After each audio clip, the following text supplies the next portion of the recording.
Hi everyone, I'm Jen from Around the World in 80 Cakes, and today I'm going to show you how to make cake pops. Now if you're like me and you like making cake, you probably often find yourself with what I like to call cake scraps, and that's actually what I have here today.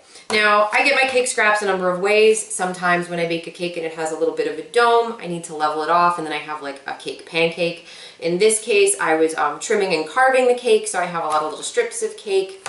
And then there's always the disaster of your cake doesn't unmold from the pan and falls apart, which luckily hasn't happened to me too often, but if it does, I never let anything go to waste in this house. And instead, I turn it into cake pops.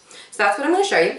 So the first thing I like to do when I have the scraps is actually weigh it out using a kitchen scale. And I always like to use my trusty food processor to do my cake pops. So I'm going to put the bowl of the food processor on the scale and tear it out so that it's 0. And then I'm going to put my cake scraps in so I can weigh out and see how much they weigh.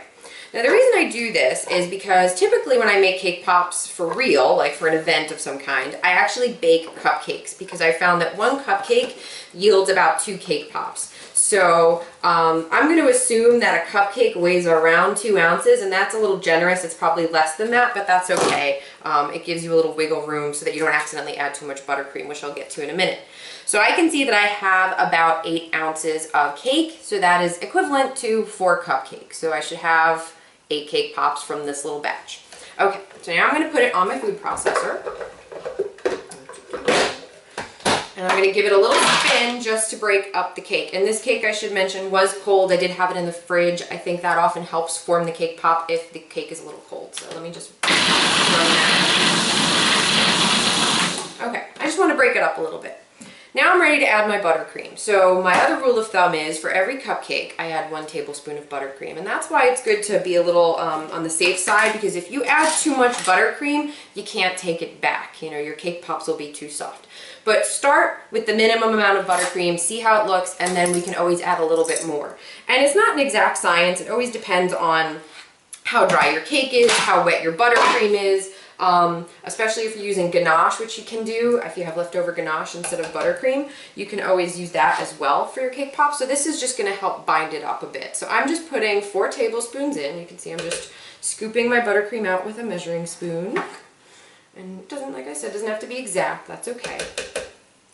And this is some leftover buttercream from frosting a cake that actually had some crumbs in it. So again, nothing goes to waste here. I always like to keep everything a little separated. That way I can use it. So I'm going to spin that up.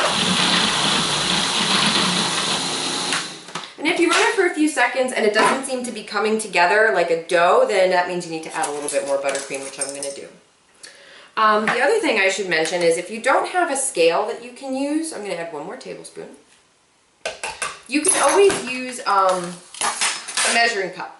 So sometimes a half measuring cup, that's approximately the size of a cupcake, so you can always pack the cake into there and use that to kind of weigh it out or measure it out. That's fine too if you don't have the scale. Alright, so 1 more tablespoon. Let's turn it on and see how it does.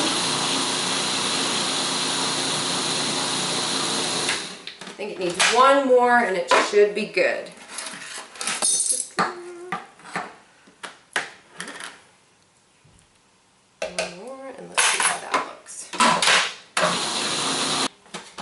I think that looks pretty good. I think we're ready to start forming our cake pops now. So to form the cake pops, I like to use this scoop that I have that has a little silicone back so it's easy to pop them out. But if you don't have a scoop like this, you can always use your measuring spoons. This is about a 1.5 tablespoon scoop, and I think it gives a nice size cake pop. So a big heaping tablespoon would probably be equivalent. So I am just going to stick it right in and start scooping and pushing up against the side so that I get it nicely packed in there. And then pop it out, and you can start rolling. Now obviously you want to have clean hands when you do this, and if it starts to come apart a little bit, you can squeeze it and try and like work the buttercream in a little bit better. And you can also wet your hands. That often helps if it starts to stick to your hands too much. So you just roll it into a nice ball, doesn't have to be perfect, and put it on a cookie sheet lined with wax paper.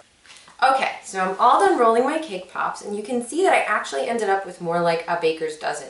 So if you remember in the beginning, I was assuming that 1 cupcake weighed about 2 ounces, and I said that was a little bit conservative. Well, that's good, because then you end up with more cake pops than you expected, and you never want to run out or have too little, especially if this is being made for something. So I always like to go conservative. But 12, 13 cake pops, that's not so bad. What I'm gonna do now is stick these in the fridge overnight so they get nice and chilled so I can dip them in chocolate tomorrow. Now if you're in a hurry, you can always stick them in the freezer for an hour or two and that should get them firm enough to dip.